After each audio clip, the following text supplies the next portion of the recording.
لطالما سمعنا كثيرا منذ القدم عن فوائد الجزر لصحة العينين، لكن هل تعلم أنه يساعد في تهدئة السعال والقضاء على البلغم المزعج؟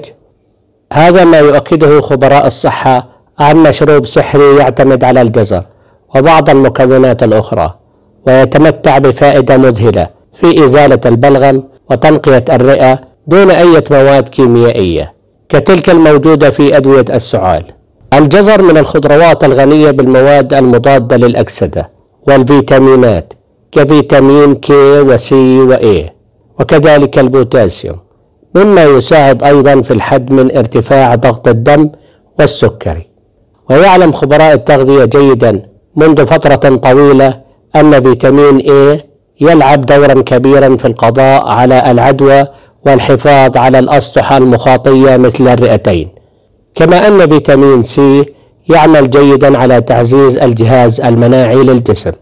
ولتحضير أفضل مشروب سحري للقضاء على السعال والبلغم، كل ما عليك هو طهي 4 حبات من الجزر المقطع، ثم وضع الجزر في الخلاط مع نصف ملعقة من الزنجبيل المطحون في كمية مناسبة من الماء، ثم خلط المزيج في الخلاط. بعد أن يبرد يتم تحليته بملعقة من العسل الطبيعي. وللحصول على عظيم الفائدة ينصح بتناول هذا العصير كل 2 ساعة تقريبا على مدار اليوم لحين التخلص من السعال والبلغم.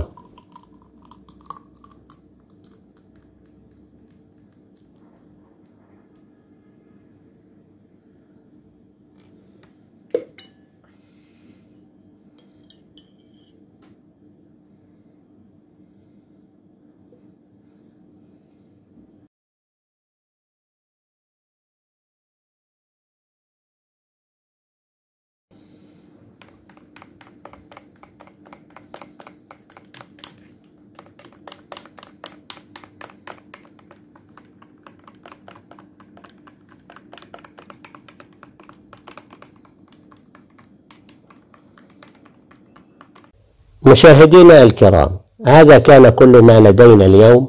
شكرا لكم على المشاهدة وإلى اللقاء. اكتب لنا في التعليقات من أي بلد أو مدينة تتابعنا. نتمنى لك صحة جيدة، والسلام عليكم ورحمة الله وبركاته.